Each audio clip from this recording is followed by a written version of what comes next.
दोस्तों आप सभी का स्वागत है हमारे इस YouTube चैनल GTM क्लासेस में। दोस्तों आज की इस वीडियो में हम साइंस का 40 काफ़ी महत्वपूर्ण ऑब्जेक्टिव क्वेश्चन दोस्तों आपको हम बताएंगे जो आपके फाइनल बोर्ड परीक्षा 2023 के लिए दोस्तों लल्लन टॉप प्रश्न है। ठीक है, ये 40 ऑब्जेक्टिव क्वेश्चन जो है दोस्तों आपके फाइनल बोर्ड परीक्षा का पेपर में दोस्तों हूबहू छपेगा दोस्तों। साइंस वाला पेपर में ये मेरा 100% गारंटी है। ठीक है, इसलिए आप सभी विद्यार्थी इस वीडियो में 1 से लेकर 40 तक पूरी कॉन्सेंट्रेशन के साथ बने रहिएगा।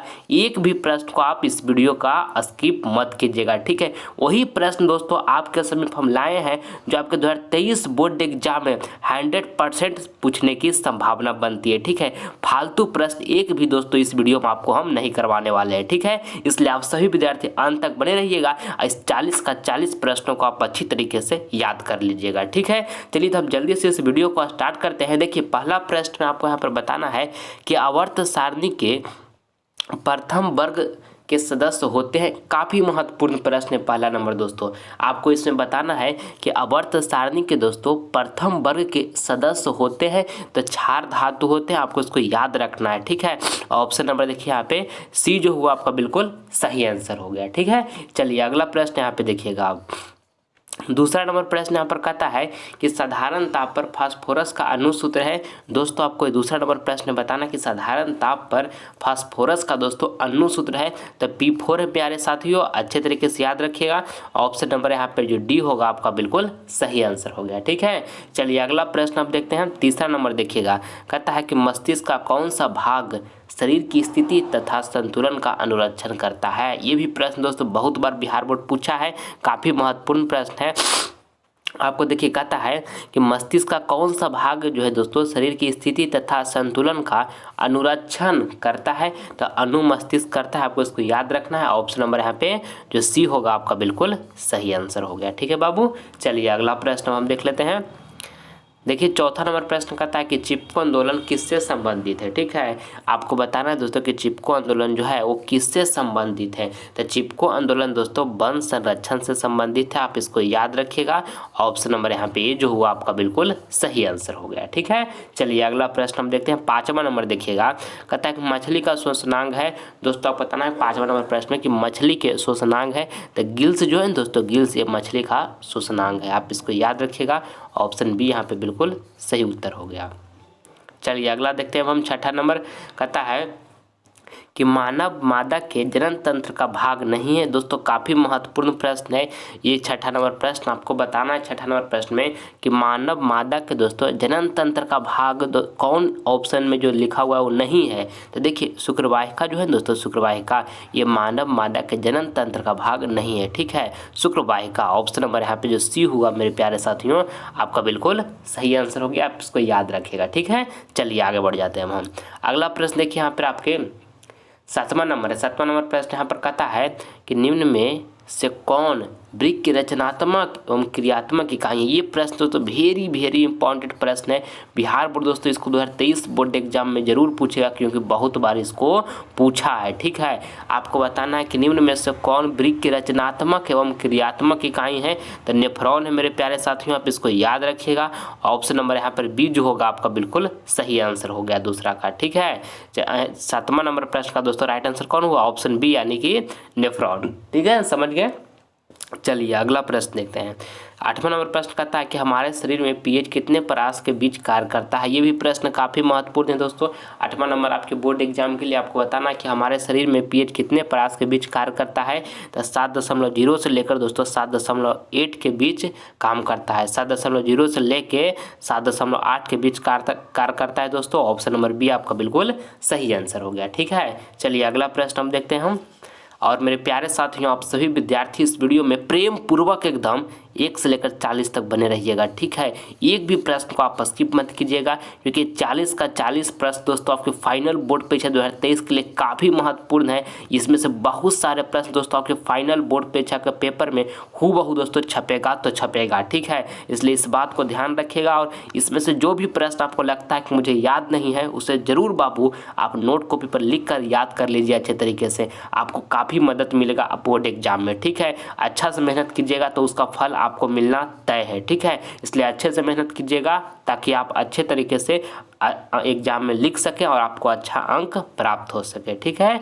चलिए देखिए 9 नंबर प्रश्न यहाँ पर कहता है कि कौन सा अधातु कमरे के ताप पर द्रव होता है। आपको बताना कि कौन सा अधातु जो है दोस्तों कमरे के ताप पर द्रव होता है। तो देखिए ब्रोमीन जो है ना मेरे प्यारे साथियों, ये कमरे के ताप पर क्या होता है, द्रव अवस्था में होता है। ऑप्शन नंबर यहाँ पे जो बी होगा आपका बिल्कुल सही आंसर हो गया, ठीक है। अब देखिए ध्यान दीजिएगा इस बात को, जब पूछेगा कि कौन सा धातु कमरे के ताप पर द्रव होता है तो पारा उसका आंसर हो जाएगा, ठीक है। केवल अधातु की जगह पर दोस्तों केवल धातु लिख देगा कि कौन सा धातु कमरे के ताप पर द्रव होता है तो उसका आंसर क्या हो जाएगा, पारा हो जाएगा। इसको ध्यान में रखना है, दोनों प्रश्न इंपॉर्टेंट है, दोनों पूछे जाते हैं आपके बोर्ड एग्जाम में।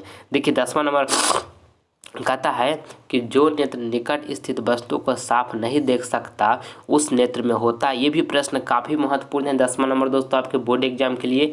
इस प्रश्न में आपको यहाँ पर बताना है कि जो नेत्र निकट स्थित वस्तु को साफ नहीं देख सकता है उस नेत्र में होता है तो दूरदृष्टि दोष होता है। क्या होता है दोस्तों, दूरदृष्टि दोष होता है। ऑप्शन नंबर यहाँ पे ये जो होगा आपका बिल्कुल सही उत्तर हो जाएगा।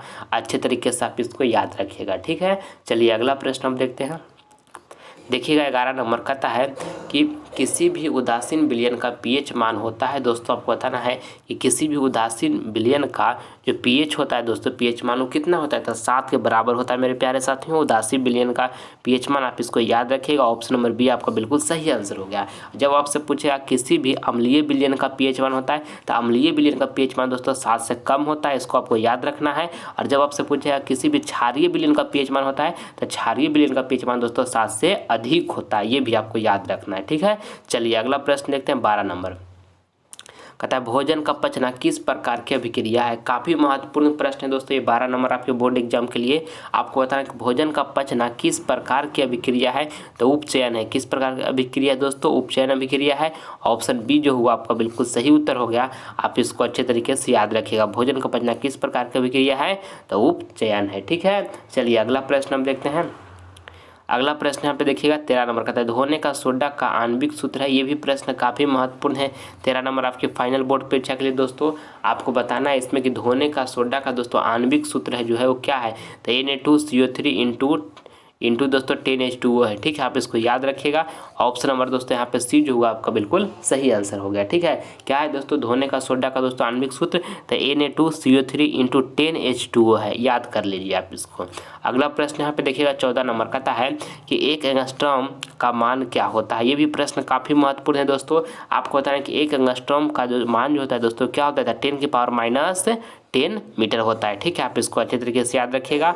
ऑप्शन नंबर यहाँ पे ये जो होगा दोस्तों वो आपका बिल्कुल सही आंसर हो जाएगा। 1 एंगस्ट्रॉम का मान जो होता है 10⁻⁻10 मीटर होता है, ठीक है। चलिए अगला प्रश्न देखते हैं 15 नंबर। टार्टेरिक अम्ल निम्न में से किस में पाया जाता है। दोस्तों आपको बताना है कि टार्टेरिक अम्ल जो है दोस्तों निम्न में से किस में पाया जाता है, तो इमली में मेरे प्यारे साथियों टार्टेरिक अम्ल पाया जाता है। आप इसको याद रखिएगा। ऑप्शन नंबर यहाँ पे डी जो होगा आपका बिल्कुल सही आंसर हो जाएगा, ठीक है। देखिए टमाटर में दोस्तों, टमाटर में ऑक्जेलिक अम्ल पाया जाता है, ये भी साथ में याद रखना है आपको। अगला प्रश्न यहाँ पे देखिएगा 16 नंबर कहता है बेंजीन का दोस्तों अनुसूत्र क्या होता है। दोस्तों आपको बताना है कि बेंजीन का अनुसूत्र जो होता है वो क्या होता है, तो C6H6 होता है मेरे प्यारे साथियों। आप इसको याद रखिएगा कि बेंजीन का दोस्तों जो अनुसूत्र होता है वो क्या होता है, तो C6H6 होता है। ऑप्शन नंबर आपका यहाँ पर जो बी होगा आपका बिल्कुल सही आंसर हो गया, ठीक है। चलिए अगला प्रश्न हम देखते हैं। और मेरे प्यारे साथियों आप सभी विद्यार्थी अगर जो अभी तक GTM क्लासेस यूट्यूब चैनल को सब्सक्राइब नहीं किए हैं तो आप सभी विद्यार्थी चैनल को सब्सक्राइब कर लीजिए। इससे आपको फ़ायदा क्या होगा कि लाइव क्लास का नोटिफिकेशन जो होगा दोस्तों आपको टाइम से मिलेगा, ठीक है। इसलिए प्लीज़ मेरे प्यारे साथियों आप सभी विद्यार्थी GTM क्लासेस यूट्यूब चैनल से जुड़ जाइए ताकि आपको लाइव क्लास का नोटिफिकेशन मिल सके, ठीक है। आपका एक सब्सक्राइबर दोस्तों मुझे मोटिवेट करता है नेक्स्ट वीडियो को लाने के लिए, ठीक है। इसलिए प्लीज़ आप सभी विद्यार्थी से मेरा रिक्वेस्ट है कि इस चैनल को आप सब्सक्राइब जरूर करें, ठीक है। चलिए देखिए यहाँ 17 नंबर प्रश्न कहता है कि पवन विद्युत जनित्र में पवन की चाल कम से कम कितनी होनी चाहिए। काफ़ी महत्वपूर्ण प्रश्न है 17 नंबर आपके बोर्ड एग्जाम के लिए भी प्रश्न बहुत बार पूछा गया है कि पवन विद्युत जनित्र में पवन की चाल कम से कम कितनी होनी चाहिए, तो 15 किलोमीटर प्रति घंटा होना चाहिए, ठीक है। आप इसको याद रखिएगा। ऑप्शन नंबर यहाँ पर ये जो हुआ आपका बिल्कुल सही उत्तर हो गया। अगला प्रश्न यहाँ पे देखिएगा 18 नंबर कहता है प्रतिरोध का मात्रक होता है। दोस्तों आपको बताना कि प्रतिरोध का दोस्तों जो मात्रक होता है क्या होता है, तो ओम होता है। प्रतिरोध का दोस्तों मात्रक क्या होता है, तो ओम होता है। ऑप्शन नंबर यहाँ पर बी जो होगा बाबू आपका बिल्कुल सही आंसर हो गया। देखिए कार्य का एसआई मात्रक दोस्तों जूल होता है, आप इसको याद रखिएगा, ठीक है।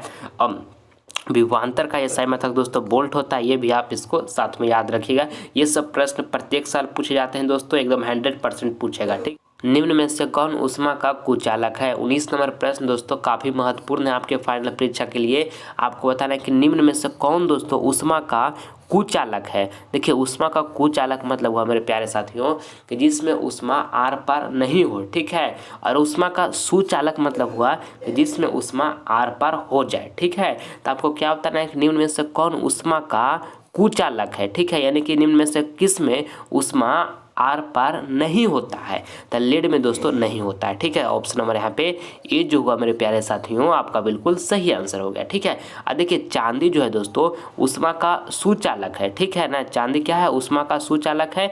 चांदी में ऊष्मा आर पार हो जाएगा, ठीक है। और लोहा भी दोस्तों ऊष्मा का सुचालक है। और देखिए कॉपर जो है दोस्तों, कॉपर ये भी ऊष्मा का सुचालक है, ठीक है। समझ गए? चलिए अगला प्रश्न हम देखते हैं 20 नंबर का था, विटामिन बी के कारण कौन सा रोग होता है? दोस्तों आपको बताना कि विटामिन बी के कारण कौन सा रोग होता है। तो जिस इंसान को दोस्तों विटामिन बी का कमी होगा उसको कौन सा रोग होगा, तो बेरी होगा, आपको इसको याद रखना है। ऑप्शन बी आपका यहाँ पे बिल्कुल सही उत्तर हो गया, ठीक है। देखिए आयोडीन की कमी से दोस्तों घेंघा रोग होता है, ये भी आपको अच्छी तरीके से याद रखना है। और इंसुलिन की कमी से दोस्तों मधुमेह रोग होता है, ये भी आपको याद रखना है। ये सब प्रश्न हम पूछेगा, 100% पूछेगा, ठीक है। चलिए देखिएगा यहाँ पे 21 नंबर प्रश्न यहाँ पर कहता है कि ताप बढ़ने से चालक का प्रतिरोध, काफ़ी महत्वपूर्ण प्रश्न दोस्तों। 21 नंबर आपको बताना है इस प्रश्न में कि ताप बढ़ने से चालक का प्रतिरोध तब बढ़ता है दोस्तों, क्या होता है, बढ़ता है। ऑप्शन नंबर यहाँ पे ए जो होगा आपका बिल्कुल सही उत्तर हो जाएगा। आप अच्छे तरीके से इसको याद रखिएगा, ठीक है। चलिए अगला प्रश्न हम देखते हैं 22 नंबर कहता है कुटपात किस में पाया जाता है? दोस्तों आपको बताना है ये 22 नंबर प्रश्न में कि कुटपात किस में पाया जाता है। तो अमीमा में दोस्तों कुटपात पाया जाता है, आप इसको याद रखिएगा। कुटपात किस में पाया जाता है दोस्तों? तो अमीमा में कुटपात पाया जाता है। ऑप्शन नंबर यहाँ पर दोस्तों सी जो होगा बिल्कुल सही आंसर हो जाएगा, इसको अच्छे तरीके से याद रखिएगा, ठीक है। चलिए अगला प्रश्न हम देखते हैं देखिएगा यहाँ पर 23 नंबर प्रश्न कहता है कि धारा मापने में किसका उपयोग होता है? 23 नंबर प्रश्न में आपको बताना है दोस्तों कि धारा मापने में किसका उपयोग होता है। तो ये मीटर का उपयोग होता है मेरे प्यारे साथियों, आप इसको अच्छे तरीके से याद रखिएगा। धारा मापने में किसका उपयोग होता है? तो ये मीटर का उपयोग होता है, ठीक है। ऑप्शन नंबर यहाँ पर ये जो हुआ आपका बिल्कुल सही आंसर हो गया, ठीक है। चलिए अगला प्रश्न अब देखिएगा यहाँ पे 24 नंबर मेरे प्यारे साथियों आप सभी विद्यार्थी मन से पढ़ाई कीजिएगा बाबू, 1 मिनट भी फालतू का समय दोस्तों बर्बाद नहीं कीजिए। एक बात को मेरा ध्यान से सुनिएगा कि एक बार दोस्तों ये 2023 बोर्ड एग्जाम जो आपका आने वाला है मैट्रिक बोर्ड परीक्षा का, आपका लाइफ से चला गया ना तो दोबारा कभी भी लौट कर नहीं आएगा बाबू, ठीक है। सोचिए इस बात को कि एक जो आप आगे इससे पिछला वाला दिन जो बिताए हैं वो दोस्तों कभी भी आपको ज़िंदगी में लौट कर दोबारा मिलेगा बाबू? नहीं मिलेगा। एक दिन जो बीत जाता है वो पल कभी भी फिर से नहीं आएगा जीवन में बाबू, ठीक है। इसलिए इस बात को अच्छी तरीके से समझिए। टाइम जो है ना बाबू, टाइम जीवन में सबसे महत्वपूर्ण जीवन में टाइम है, ठीक है। समय रहते अगर जो इंसान मेहनत कर लेता है बाबू तो कामयाब हो जाता है, मगर समय बीत जाने के बाद केवल अफसोस ही बच जाता है, ठीक है। इसलिए अच्छी तरीके से आप सभी विद्यार्थी 2023 बोर्ड एग्जाम का प्रिपरेशन कीजिए बाबू। इस बात को ध्यान में रखिए कि एक बार आपका लाइफ से 2023 बोर्ड एग्जाम चल गया ना तो जीवन में कभी भी लौट कर 2023 बोर्ड एग्जाम मैट्रिक का लौट कर नहीं आएगा बाबू। इसलिए समय को अच्छे तरीके से यूज कीजिए और लगातार मेहनत कीजिए। 2 घंटा पढ़िए, फिर उसके बाद 2 घंटा पढ़िए, लगातार मेहनत करते रहिएगा तो आप फाइनल बोर्ड पर हम बहुत अच्छा प्रदर्शन कीजिएगा और आपका बहुत अच्छा अंक प्राप्त होगा, ठीक है। सोचिए बाबू आप सभी विद्यार्थी को लगभग 14 से 15 साल हो रहा होगा, ठीक है। इतना आपको माता पिता पाल पोस कर इतना बड़ा कर दें, उनको क्या दुख, क्या दर्द, क्या तकलीफ सहना पड़ा होगा ना दोस्तों, इसकी आप कल्पना भी नहीं कर सकते हैं। ये इंसान को तभी पता चलता है जब वो खुद माता पिता बनता है, ठीक है। इसलिए उनके दर्द को, उनके गरीबी जो घर में चल रहा है बाबू उसको समझिए, महसूस कीजिए अच्छे तरीके से और मेहनत कीजिए, ठीक है। इतना अच्छा सा आपको पाल पोस कर दोस्तों लाड दुलार से बड़ा किए हैं और अगर जो आज आप टाइम दोस्तों के साथ फालतू का बर्बाद कर रहे हैं घूमने में, ऐसी फालतू को बात करने में, तो दोस्तों आप ये बहुत बड़ा गलती कर रहे हैं, ठीक है। बाद में अफसोस होगा दोस्तों कि काश मैं 2023 बोर्ड एग्जाम में अच्छा कर लिया होता तो आज मैं यहाँ होता। ठीक है, तो बाद में दोस्तों अफसोस करने से कोई भी फायदा नहीं होगा। ठीक है, इसलिए आप सभी विद्यार्थी से मेरा हाथ जोड़कर रिक्वेस्ट है बाबू कि लगभग अभी से आपके पास 2.5 मंथ का लगभग में समय बचा हुआ है। इस समय को एक एक मिनट एक एक सेकेंड दोस्तों काफ़ी अच्छे तरीके से यूज कीजिए। ध्यान रखें 2023 बोर्ड एग्जाम में जो आपका एग्जाम होगा और रिजल्ट आएगा वो पल आपके लिए काफ़ी ही लाजवाब होगा। ठीक है, जो बीत गया उसे भुला दीजिए, वो लौट कर आपका जीवन में नहीं आएगा। इसलिए जो बीता है उसके बारे में सोच कर टेंशन मत लीजिएगा कि हम अभी तक कुछ नहीं पढ़े हैं। ठीक है, जो आने वाला है दोस्तों, जो बचा हुआ समय है 2.5 मंथ, इसको एक एक सेकेंड एक एक पल को यूज कीजिए और इसमें बेहतर देने का प्रयास कीजिए। आप जरूर अच्छा कीजिएगा बाबू। ठीक है, और पीछे वाला बात को एकदम मत सोचिएगा, क्योंकि पीछे वाला से आप उसको सोचकर अपना टाइम को बर्बाद कीजिएगा कि हम बर्बाद कर दिए पीछे वाले समय को। ठीक है, उसको सोचने में दोस्तों ये 2.5 मंथ भी निकल जाएगा। ठीक है, इसलिए जो बीता उसको भुला दीजिए और आगे बढ़िए जीवन में दोस्तों। ठीक है, लगातार मेहनत करते रहिए। मैं आपको गारंटी के साथ कहता हूं कि अगर अच्छे से आप पढ़ाई करते हैं तो फाइनल बोर्ड परीक्षा में इतना मार्क्स लाने से कोई भी दोस्तों नहीं रोकेगा। सब सब्जेक्ट में दोस्तों डबल चॉइस है। ठीक है, अगर जो आपका साइंस है तो 80 ऑब्जेक्टिव पूछ रहा है दोस्तों, तो मात्र उसमें आपको 40 ऑब्जेक्टिव ही बनाना है।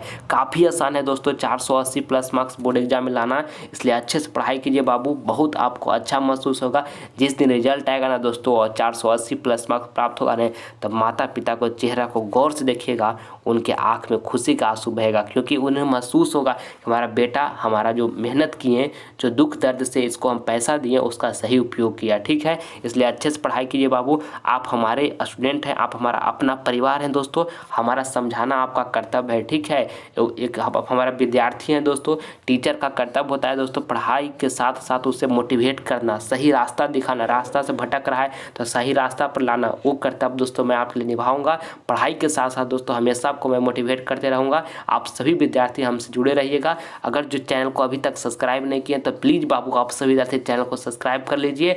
आप सभी विद्यार्थी हमारे लिए एक अपना परिवार है। ठीक है, इसलिए चैनल को सब्सक्राइब कर ले ताकि आने वाला वीडियो का आपको नोटिफिकेशन मिलता रहे। ठीक है, चलिए देखिएगा यहाँ पर अब हम 24 नंबर प्रश्न देखते हैं। समय को देखते हुए यहाँ पर कहता है कि मानव का प्रमुख उत्सर्जी अंग निम्नांकित में कौन है। दोस्तों आपको बताना है कि मानव का जो प्रमुख उत्सर्जी अंग है निम्नांकित में कौन है, तो दोस्तों कौन है, वृक्क है। ठीक है, आप इसको याद रखिएगा। ऑप्शन नंबर यहाँ पर ए जो होगा दोस्तों आपका बिल्कुल सही उत्तर हो जाएगा। अच्छे तरीके से याद रखिएगा। ठीक है, चलिए अगला प्रश्न हम देखते हैं। देखिए अगला प्रश्न यहाँ पर 25 नंबर है बाबू, कहता है कि निम्न में से कौन गैस चूने के पानी को दूधिया कर देता है। ये भी प्रश्न बहुत बार बिहार बोर्ड पूछा है, आपको बताना है 25 नंबर प्रश्न में कि निम्न में से कौन गैस जो है चूने के पानी को दूधिया कर देता है, तो CO2 कर देता है, यानी कि कार्बन डाइऑक्साइड कर देता है। ऑप्शन नंबर यहाँ पे सी जो होगा आपका बिल्कुल सही आंसर हो जाएगा। ठीक है, चलिए अगला प्रश्न हम देख लेते हैं। देखिएगा 26 नंबर कहता है कि नेत्र में किसी वस्तु का बना प्रतिबिंब होता है। ये भी प्रश्न 26 नंबर दोस्तों काफ़ी महत्वपूर्ण है आपके बोर्ड एग्जाम के लिए। आपको बताना है दोस्तों इसमें कि नेत्र में किसी वस्तु का बना प्रतिबिंब होता है तो वास्तविक, उल्टा तथा छोटा होता है। क्या होता है दोस्तों, वास्तविक, उल्टा तथा छोटा होता है। ऑप्शन नंबर यहाँ पे सी जो होगा दोस्तों आपका बिल्कुल सही आंसर हो गया। ठीक है, चलिए अगला प्रश्न हम देखते हैं।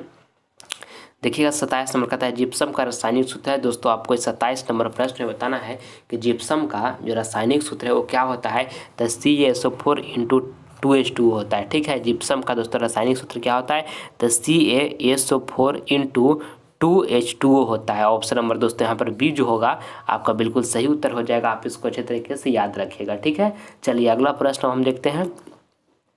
28 नंबर देखिए कहता है निम्न में से कौन जैव मात्रा ऊर्जा स्रोत का उदाहरण नहीं है। दोस्तों काफ़ी महत्वपूर्ण प्रश्न है ये 28 नंबर आपके बोर्ड एग्जाम के लिए। आपको बताना है इसमें कि निम्न में से कौन दोस्तों जैव मात्रा ऊर्जा स्रोत का उदाहरण नहीं है, तो नाभिकीय ऊर्जा दोस्तों नहीं है। ऑप्शन नंबर यहाँ पर जो सी होगा ना आपका बिल्कुल सही उत्तर हो जाएगा। आप इसको याद रखिएगा। ठीक है, चलिए अगला प्रश्न देखते हैं।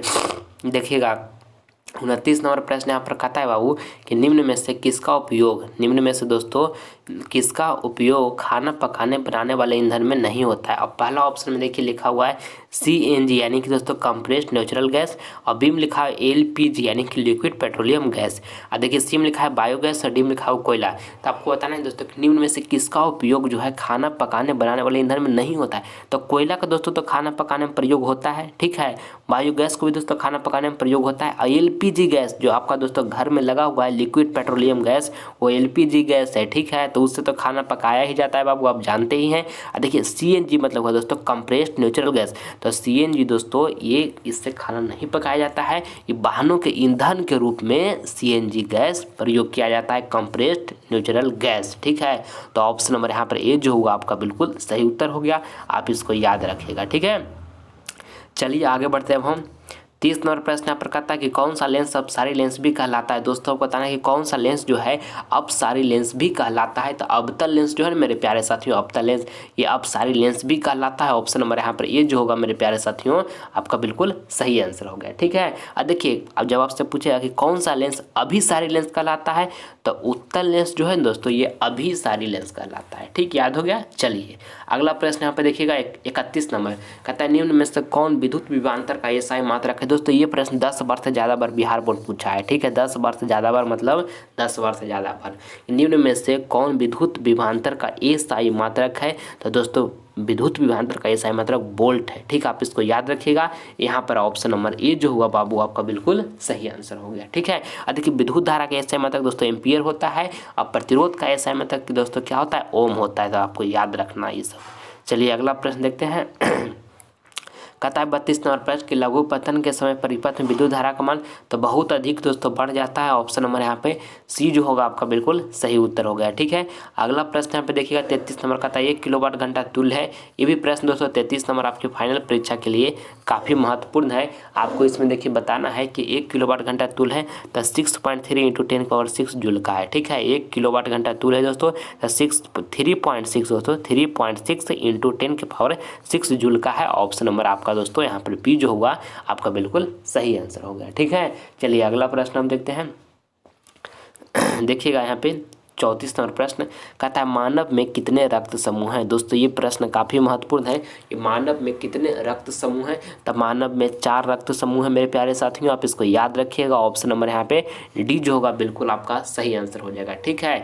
और देखिए मानव में कितने रक्त समूह है, तो 4 रक्त समूह, और कौन कौन है दोस्तों, तो ये भी याद रखिएगा कि ए है, और फिर दोस्तों कौन है, ए के बाद ए है, बी है, AB है दोस्तों, और O है। ये 4 प्रकार के दोस्तों मानव में रक्त समूह होते हैं, ब्लड ग्रुप होते हैं, ठीक है। चलिए अगला प्रश्न हम देखते हैं 35 नंबर कहता है किसी माध्यम में अपर्तनांक का मान होता है। दोस्तों ये भी प्रश्न काफ़ी ही महत्वपूर्ण है आपके फाइनल बोर्ड परीक्षा के लिए, बहुत बार ये भी प्रश्न पूछा गया है। आपको बताना है कि किसी माध्यम में अपर्तनांक का मान होता है तो साइन आई बटे में दोस्तों साइन आर होता है। क्या होता है दोस्तों, साइन आई बटे में साइन आर होता है, आप इसको याद रखिएगा। ऑप्शन नंबर यहाँ पर ये जो होगा दोस्तों बिल्कुल आपका सही उत्तर हो गया, ठीक है। चलिए अगला प्रश्न हम देखते हैं यहाँ पर 36 नंबर कहता है व्यंजक चूर्ण का रासायनिक सूत्र क्या होता है। दोस्तों 36 नंबर प्रश्न भी काफ़ी महत्वपूर्ण है आपके फाइनल बोर्ड परीक्षा 2023 के लिए। आपको 36 नंबर प्रश्न बताना है कि व्यंजक चूर्ण का रासायनिक सूत्र जो होता है दोस्तों क्या होता है, तो CaOCl2 होता है। क्या होता है दोस्तों, CaOCl2 होता है व्यंजक चूर्ण का रासायनिक सूत्र, आप इसको याद रखना है। ऑप्शन नंबर यहाँ पर बी जो होगा आपका बिल्कुल सही उत्तर हो गया।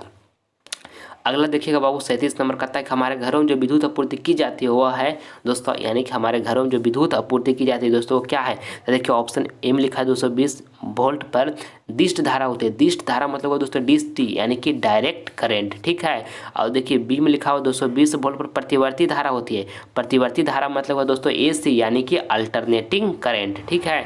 और देखिए ऑप्शन सी में लिखा हुआ 12 वोल्ट पर दिष्ट धारा होती है, और डी में लिखा 12 वोल्ट प्रतिवर्ती धारा होती है। तो आपको बताना है दोस्तों कि हमारे घरों में जो विद्युत आपूर्ति की जाती है वह है तो 220 वोल्ट पर दोस्तों प्रतिवर्ती धारा होती है, यानी कि 220 वोल्ट पर अल्टरनेटिंग करंट होती है, ठीक है। ऑप्शन नंबर मेरे प्यारे साथियों ऑप्शन बी आपका बिल्कुल यहाँ पे सही आंसर हो गया, ठीक है।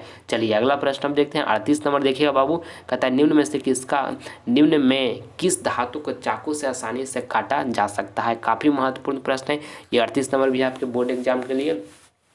आपको बताना है इसमें दोस्तों कि निम्न में किस धातु को चाकू से आसानी से काटा जा सकता है। तो सोडियम को काटा जा सकता है मेरे प्यारे साथियों, आप इसको याद रखिएगा। ऑप्शन नंबर यहाँ पर बी जो होगा आपका बिल्कुल सही आंसर हो जाएगा, ठीक है। चलिए अगला प्रश्न हम देखते हैं अगला प्रश्न यहाँ पे 39 नंबर प्रश्न कहता है कि बॉक्साइट किस धातु का महत्वपूर्ण अयस्क है।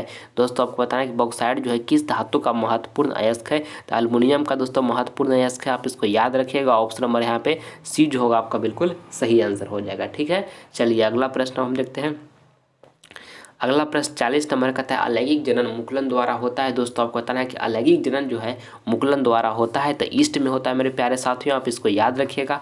ऑप्शन बी जो होगा आपका यहाँ पे बिल्कुल सही आंसर हो गया। ठीक है, चलिए अगला प्रश्न जो है दोस्तों आपका HW का प्रश्न है। ये प्रश्न आप सभी विद्यार्थियों को होमवर्क में दे रहे हैं, इसका जवाब जो है कमेंट बॉक्स में देना है, जो आंसर आपको बिल्कुल सही लगेगा। ठीक है, बताना है कि प्रकाश किस रंग का तरंग दैर्घ्य सबसे अधिक होता है। ऑप्शन ए में लिखा है बैगनी, बी में लिखा है हरा, सी में लिखा है लाल और डी में लिखा है इनमें से कोई नहीं। तो जो आंसर आपको सही लगेगा दोस्तों उसका जवाब आप सभी विद्यार्थी कमेंट बॉक्स में जरूर दीजिएगा, आप सभी विद्यार्थी का हम रिप्लाई देंगे। ठीक है, और दोस्तों अगर ये वीडियो आपको पसंद आए तो आप सभी विद्यार्थी इस वीडियो को दिल से लाइक करें और ज़्यादा से ज़्यादा इस वीडियो को दोस्तों अपने फ्रेंड के पास शेयर करें, प्रेम पूर्वक से। दोस्तों आप फ्रेंड के पास इस वीडियो को शेयर करें ताकि इस वीडियो के माध्यम से कुछ आपका दोस्त सीख सके। और अगर जो अभी तक आप सभी विद्यार्थी GTM क्लासेस परिवार से नहीं जुड़े हैं बाबू, तो चैनल से जुड़ जाइए ताकि लाइव क्लास का नोटिफिकेशन आपको समय से मिल सके। ठीक है, और 1 मिनट भी बाबू फालतू का समय इधर उधर बर्बाद मत कीजिएगा। अभी का जो समय बीत रहा है आपका एक मिनट काफ़ी महत्वपूर्ण है। ठीक है, 2023 बोर्ड एग्जाम में